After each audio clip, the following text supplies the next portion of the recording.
Not sure what direction Mount Fuji's in. There's the sky tree. Never went to the top of that. I'm actually really scared of heights.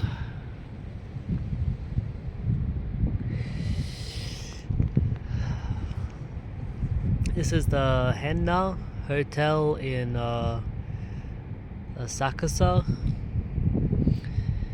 This is a rooftop deck. I was really impressed that they had a rooftop here. It's really cool. See the moon. 12 floors and then a roof on top of this. I actually looked up what the highest hotel in the world was, and it's a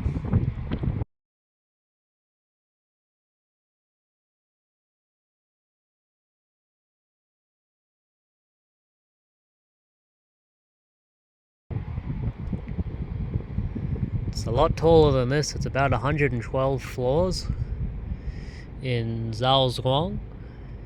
I believe that's how you pronounce it.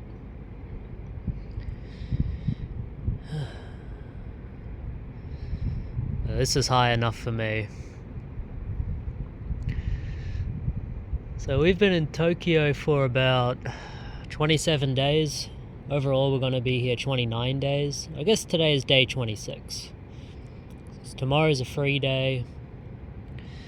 The day after that, we're visiting the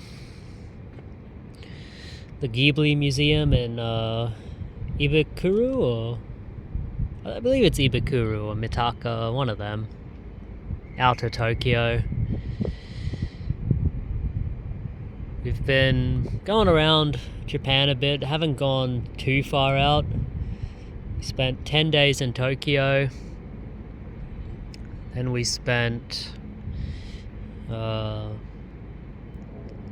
8 days in Kyoto, then 4 days in Kyoto and 4 days in Nagoya, and now we're here. Somehow it all adds up to 26. 26 out of 29. One thing I will say is, don't feel like you have to stay around Tokyo. Tokyo is beautiful. I love Tokyo and everything it's got to offer, but like there's such a character and a flavor to the rest of where we went as well, and they all feel so distinct. Kyoto is so nice, so classic. So many temples and old style stuff, lots of nature. We climbed mountains, the 1,000 Torii Shrine. Osaka was good too, real down to earth, good people.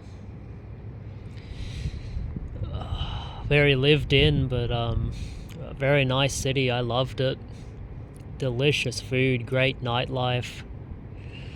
Nagoya was like a sleepy town. Like, it was so nice. Not rural, all city, but like real quiet. Just so good. When we went to the aquarium there, it was like maybe my favorite part of all of Japan so far. Just like this real quiet area, nobody walking around. I loved it. This is nice too, though. Real nice.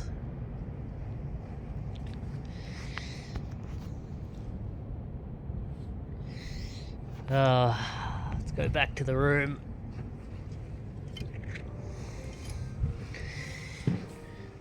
This place is pretty nice. But if you ever come to the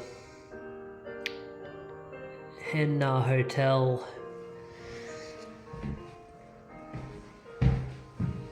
just remember there's no microwave here.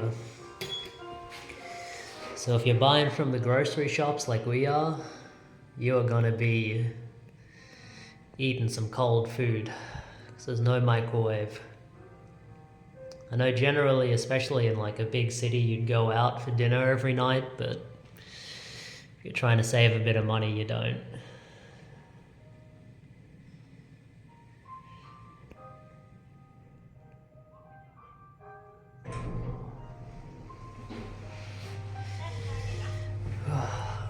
staying on floor 10. It's not a bad hotel. Like for a 3-star hotel, it's pretty nice. For the price, it's pretty good. Couldn't complain about it. It's got a samurai room. Don't actually know what that means. These are the amenities. Get a hairbrush, a few razors, body towel, pajamas.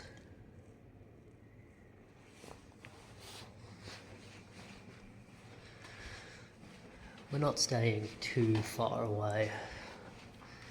Just here.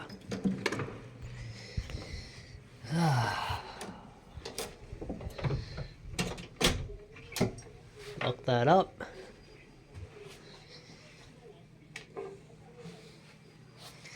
I don't know if you guys watch the same channels as me, but I watched this 51-year-old Japanese guy. He recently lost his job, and he's well known for eating the Pepsi and the Doritos.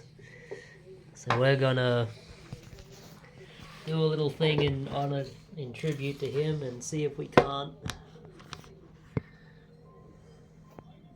get some video going.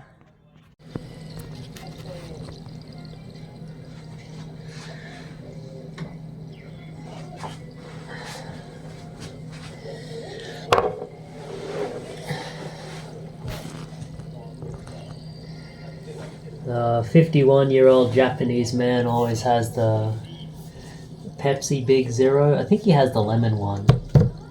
He has Doritos. I'm gonna have a little extra with it. I've had this for a while. I'm not too heavy on this stuff, but when in Rome, it's funny, the further out you go, like sometimes the more you're reminded of home, and the more things change, the more they stay the same. Like, we just had a Suntory open up in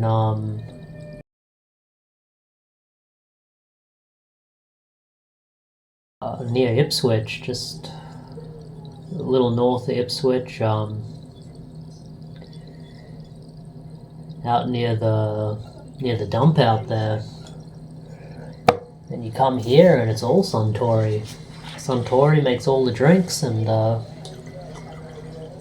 it's Suntory whiskey, Suntory beer, Suntory shoju, the wine they make out of lemon or grape. That lemon one's delicious. That strong zero, that stuff's good. A little sour, but real nice.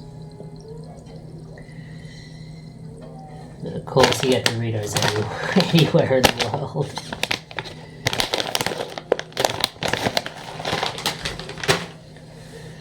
Yeah, we've been in Tokyo almost a month now. It's been real nice. Real nice to have a holiday, real nice to get away.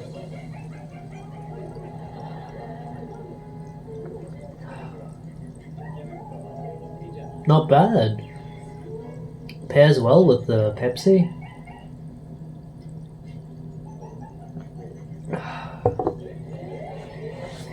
Japan's a nice place to holiday. I don't think it would be a nice place to work. I see a lot of those salarymen. When I leave the house to go out and start my day, I feel like they're coming back from work, ending their day. Like, those people they're hardcore. I see them sleeping on the train, and they look like they can barely keep their eyes open. They got they got some of those deeper than mine. I couldn't believe it. I thought we had it bad in Oz, man.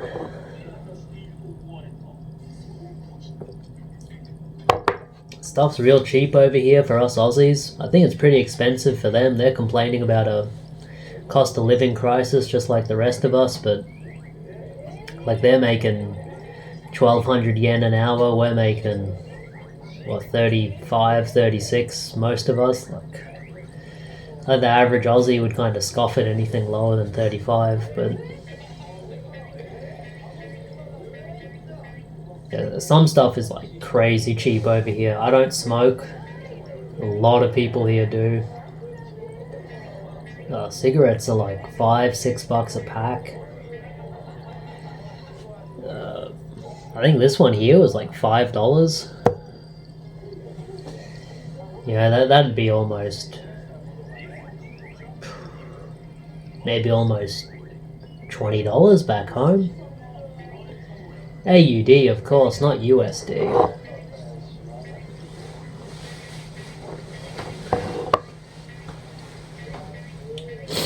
A lot of stuff's cheap over here. I've been eating a lot of persimmons. I saw those bears on the news eating the persimmons out of the tree, and I thought, I gotta get in on that. They look good. We get persimmons in Australia. We grow them too, I'm pretty sure, but over here they're so cheap, they basically give them away. I saw them in grocery stores. Some discount grocers as cheap as 80 yen. Others as high as 250 yen. It's weird though, there's a lot of price variation in this country that you just don't have in Australia. I haven't been doing a lot of game hunting here, like not compared to back home where I'd go thrifting every day for resale, but from what I've noticed from book-offs and especially like Super Potato was a cool store in Akihabara and in Denden Town to visit. But man, like, you see those prices and it's like, the place is more like a museum. You couldn't actually imagine buying anything from them because they're just too expensive.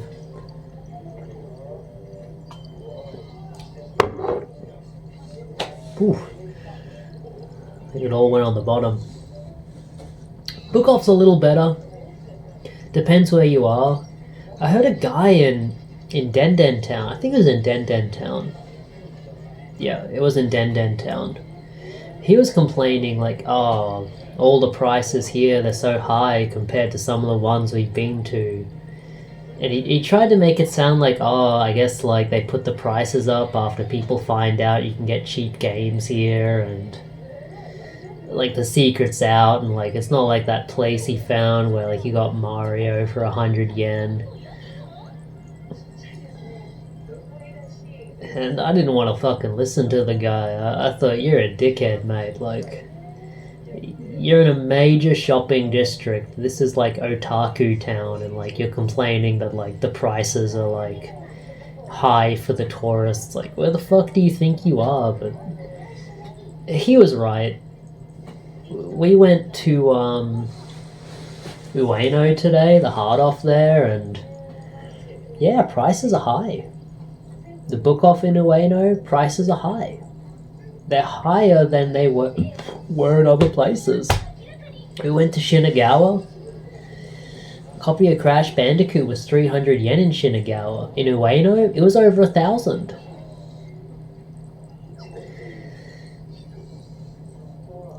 But I'm not wrong. That they put the price up because they know tourists are going to come in and buy it. And so they should. Yeah, make the money while it's there. You got to know your market, and if the marks are willing to pay a bit more, then you're obligated to make them. You know, that's just how it is. Found some cool stuff though. I'm gonna make a pickups video when I get home. Stuff I never knew existed, like a Ghibli collection, which is just all short films, like stuff I didn't have on like a big collection that I had, and a number of PS1 games. I've been on a PS1 kick while I've been here, which is pretty nice. You know, I've got the laptop here, I've got the portable disc drive at home. I'm gonna play them, they're gonna be good. I want to replay the Crash Bandicoot games. I think on an emulator, upscaled, it could look really nice, and having the Japanese versions just real cool. Other than that, we've been doing a lot of cultural cultural activities. I'm not going to go through my whole itinerary, but some of the highlights include we went on a big Mount Fuji tour, went and saw. Fuji's beautiful, man. I'd never seen Kilimanjaro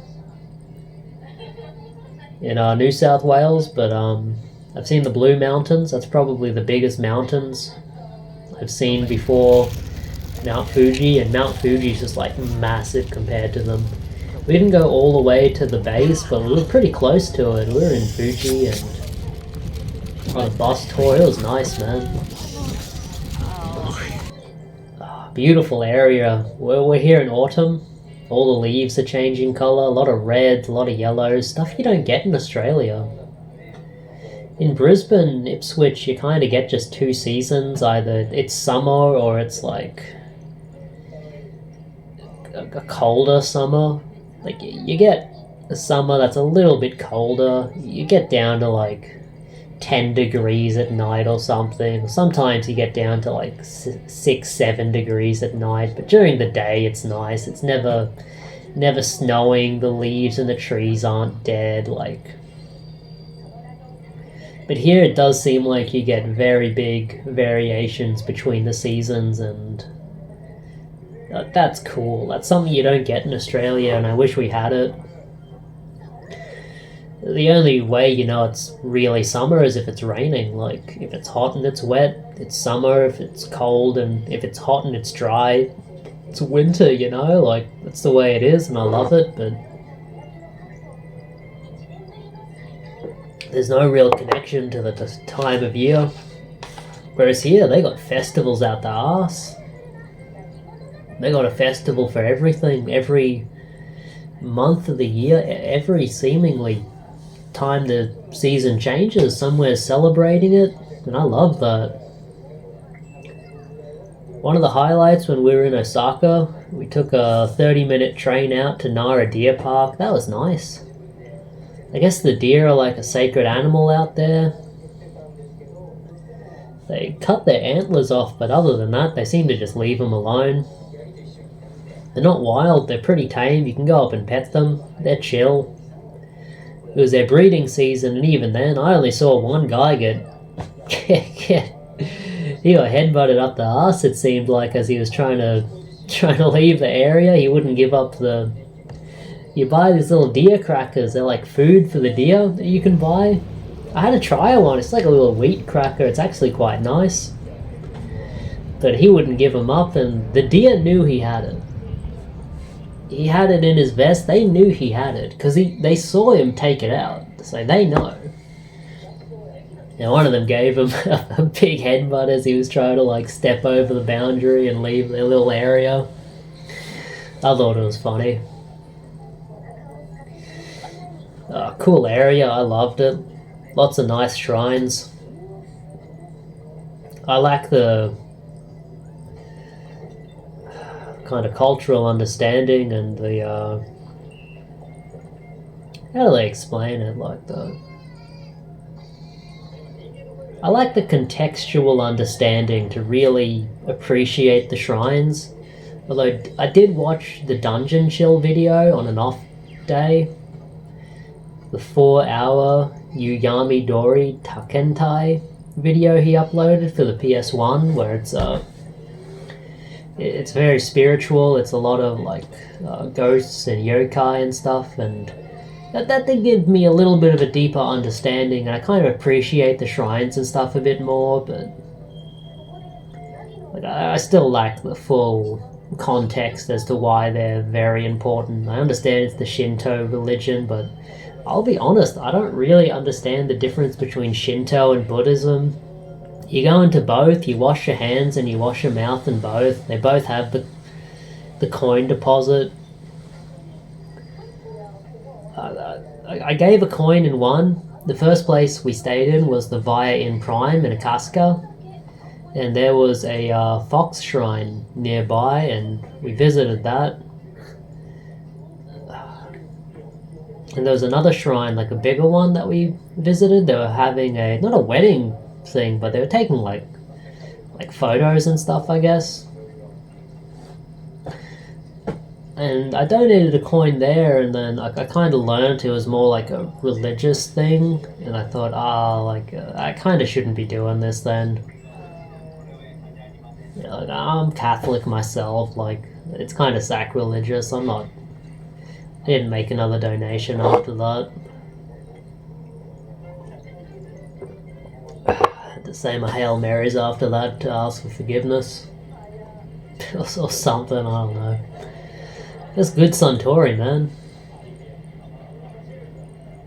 I had a strong beverage before this, a grape one. It wasn't as good as the lemon ones, I'll tell you that. But you get them real cheap here. I don't think they charge a lot of tax on them. In Australia, we get taxed so much on alcohol. It makes me wonder why people bother drinking back home when it's so expensive. A can of beer will be between $5 for dirty water, or upwards of $7-8 for something you'd actually drink. Over here, all the beer's pretty good, and it's all between $1 and $2, like $1.30 to $2, like pretty cheap. We spent the first 10 days in Akaska. It was nice there, pretty nice. Did heaps of stuff there. Went out all around. We went to the ramen noodle museum. That was so cool, man. You got to see like the statue of the guy and learn his history, and you found out like he didn't invent like the cup noodle until he was like 61 years old. Yeah, like I'm 30 years old. Sometimes I kind of think like I'm a bit old to start new doing something, but like you see something like that and it's like he was 61, like a failed businessman just trying different things all that time, and he did all right. He was 48 when he invented the chicken ramen, and he was 61 when he invented the cup noodle. Like, that's crazy. That was a lot of fun to learn about. I liked it. I think the most fun I've had in Japan is like learning stuff through like museums and tours and stuff. That stuff's been real good.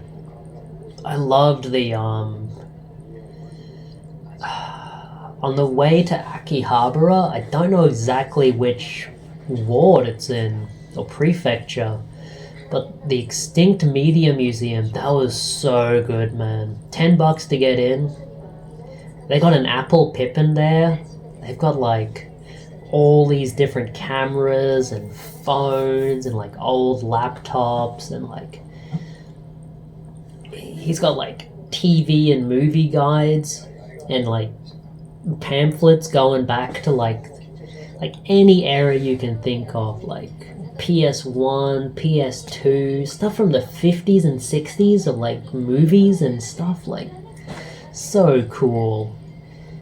We spent like 2 hours in there. It's a small place. It's a very small place, but we spent a long time in there.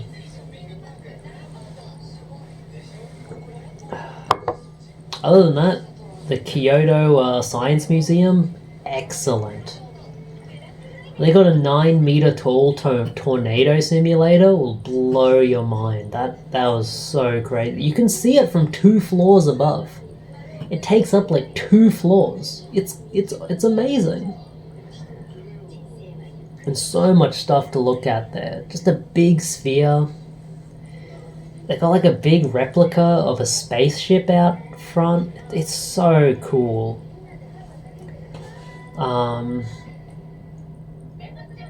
I think the best thing we did in Tokyo, the NHK Media Museum. I looked it up just on a day. I thought, we're going to the Cup Noodle Museum late in the day. What can we do in the morning? And I saw this. It was less than 2 kilometers away from the hotel. We walked there. It was my favorite thing in all of Tokyo. I'm going to Tudokan tomorrow, the wrestling place, but Oh, and I saw Pro Wrestling Noah in Korakuen Hall in Tokyo. That was so good too. So cool, so fun. You climb up these stairs and like there's graffiti everywhere. And it's like an office building, but then you emerge into this room and there's like 2,000 seats there and the wrestling ring in the middle. But the NHK Media Museum, so good, man, so good. Just like seeing all the old broadcast equipment and how they started off with radio and television. We saw some highlights of the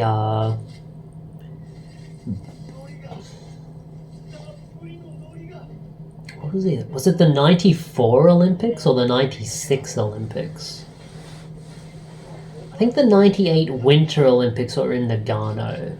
So I want to say the 96 or 92 Olympics they were somewhere in Japan. I know it because I saw it there.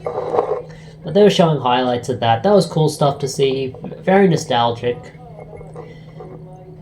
Like, I have very vague memory of the Nagano Olympics. Like, some of my very first memories ever, like, when I was like 3 or 4 years old, I remember stuff from the Nagano Olympics. And obviously Sydney, I remember the Sydney Olympics pretty vividly, actually. Like, we watched that on TV, I remember. We saw Kathy Freeman win the gold medal. Like, that was huge back then. And she was wearing the suit, the green and gold for the Aussies. But other than that, the NHK Media Museum, seeing all the old broadcast equipment. I've got a video somewhere. Me and Catherine, she's asleep. We're like calling the news. That was so fun.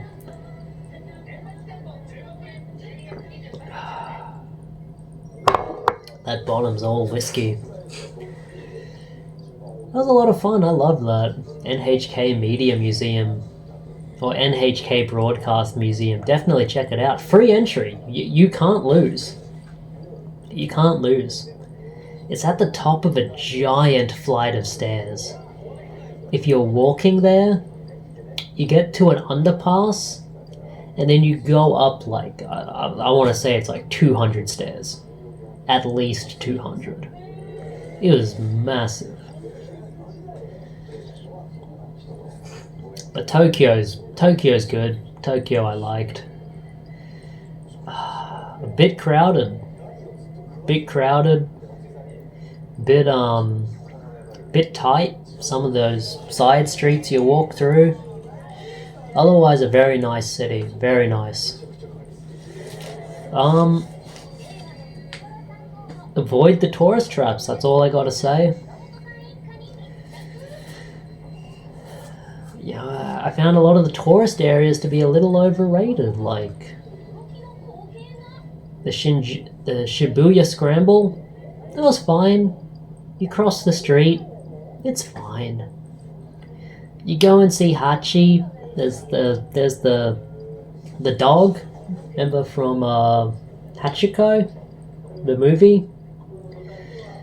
And you go and see that. It's a statue of a dog. Like, it's cool. The story is very heartfelt, very touching, but like there's also like 1,000+ people around you all the time, and honestly, I think what I liked more was walking from Akasaka to Shibuya, and you pass through what was it? You pass through where the Tokyo... Is it the Tokyo Giants?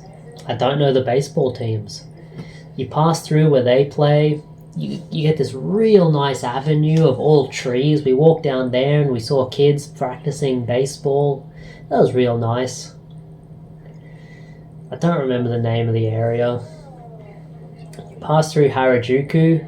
I'm going to be honest, I was a little freaked out in Harajuku because I saw a lot of people with tattoos and stuff, and I was told, like, tattoos or something, like, if you see a Japanese person with tattoos, don't cross them, man. They could be a bad person. But Harajuku turns out it's just like a fashion district. I guess they're just trendy people, I don't know. I never crossed anybody here. The big advice I'd give to people here, people will tell you a million things like, oh, walk on the left side of the street, like, go single file. I was told don't jaywalk. I was told cover your tattoos, don't wear sunglasses. Look, if you're in Japan, just like be respectful, just like be polite. Just be polite, be well mannered. Like say please, thank you, excuse me, stuff like that, it's fine. A lot of people here speak English, they like people who are polite, it's fine. Everything's fine. Look man, we saw people eating in the street, it's not a big deal, nobody cares. Probably don't smoke in the street, but that's a disgusting habit anyway, you shouldn't be smoking. Don't drink in the street, that's just common sense. If you wouldn't do it at home, don't do it here. Don't treat the place like it's a fucking trash can or a zoo or a... Don't treat it like it's a resort. That's basically it.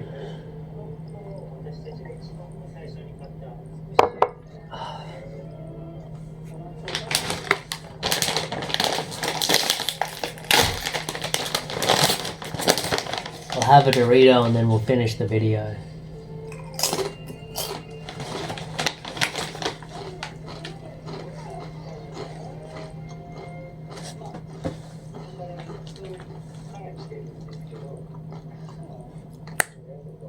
Nagoya. We went to the Toyota Commemorative Museum. Top notch. About $10 to get in. Good stuff.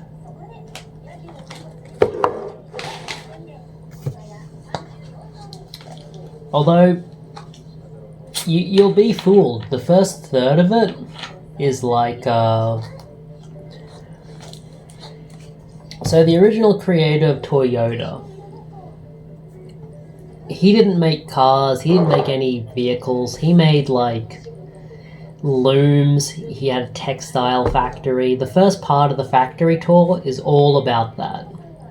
It's mildly interesting at best. It's interesting to see the machinery operating and seeing where the machinery went from the late 1800s to how he modernized the process so that one person could operate like 40 of these automatic looms in one go without the use of electricity,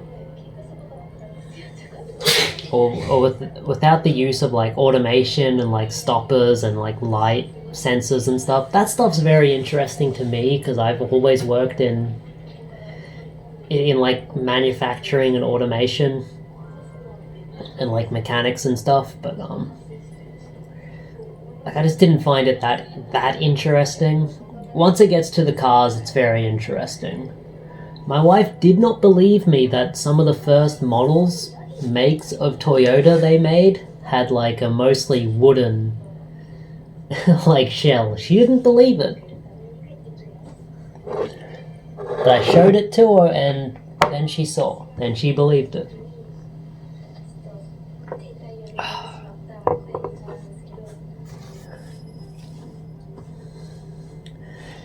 Yeah, it's a good museum. I recommend checking it out. Good Aeon Mall, like a good shopping center near it. Like a 5-minute walk from it. Get all your grocery store stuff from there. A lot of food, good food.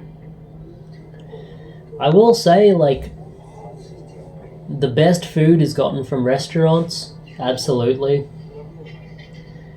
The best stuff is going to be like freshly made. Absolutely, but if you're a little pickier on the price, grocery store stuff is fine. Absolutely fine. The only stuff I wouldn't get from a grocery store as opposed to a restaurant is maybe stuff that if it's sitting for a little while won't taste as good as if it's fresh. You know, you have like fresh fried chicken, fresh out of the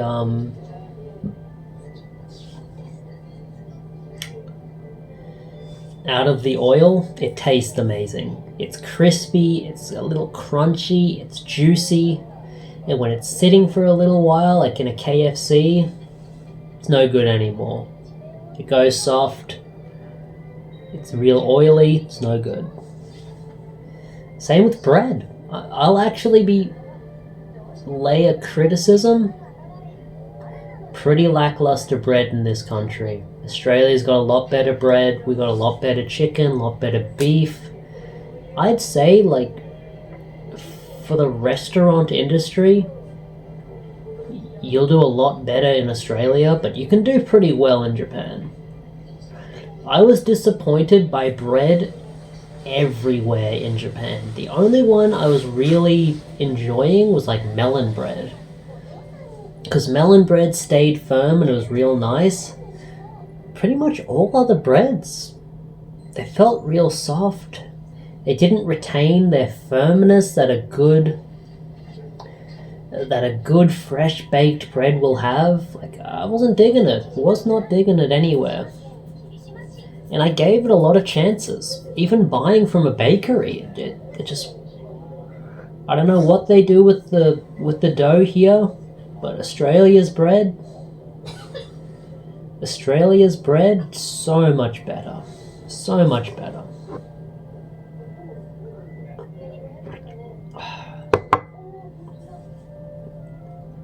But good food here. You get all kinds of food here. It's not just ramen and rice and curry. You get all kind of food here. We had kebab rice today. It was good. Good stuff. He served us the look. In Australia, you order kebab, that guy takes the kebab off of the shawarma spinning there. Here, the guy opens the rice cooker and takes the kebab meat out. Like, it was a little weird, but it was still good. A little dry, but still good. That's another thing. Kebab in Australia, it's still got that oil in it. God, it's good. Over here, a little disappointed. I felt like the sauce on top of it was carrying a lot of the flavor.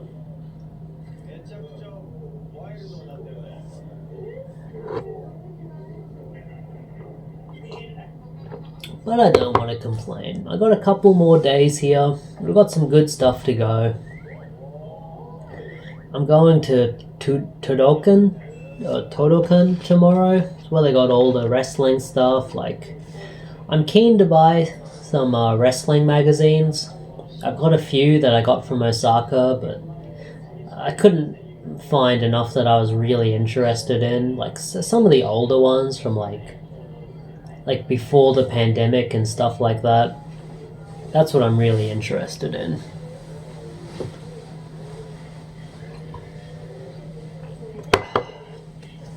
And on the second last day, we're going to the Ghibli Museum. It should be real good. Both myself and my wife, big Ghibli fans, huge Ghibli fans. I wouldn't say we're weebs. I wouldn't say we're like super into anime or nothing. I could not name you an anime from the last 5 years, maybe even 10 years. I don't know them. But we love Ghibli films, especially the old ones. The old ones are so stylized, so stylistic. It's crazy seeing like Nausicaa of the Valley of the Wind and knowing it was all drawn by hand on paper. Like, that's crazy. But yeah, we're gonna love that. And then on the 29th we go home.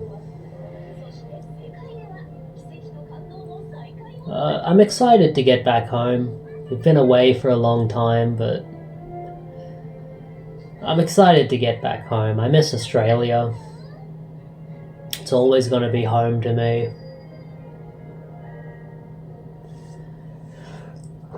But there's stuff in Japan I'll miss.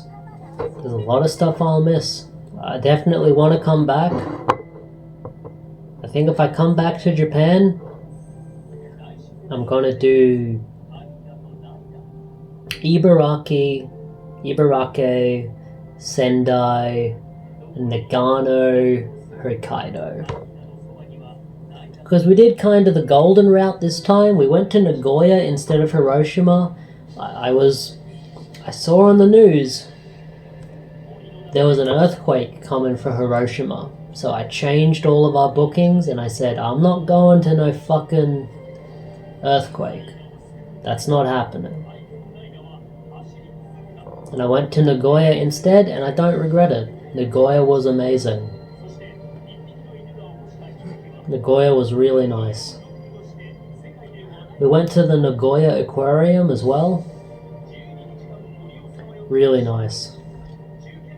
You buy a ticket there and you get to go on the sky deck as well, and the Maritime Museum and the Polar Expedition Museum. You get a lot of good value for money. For about $25 a ticket, we got like, I want to say almost 4 hours worth of value. Good stuff.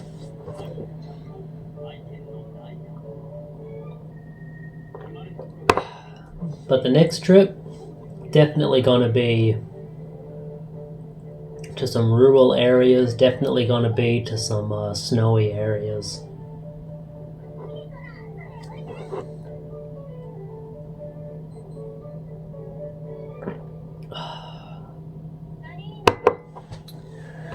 Alright, so you got my house. Bidding you guys farewell. Thank you for watching.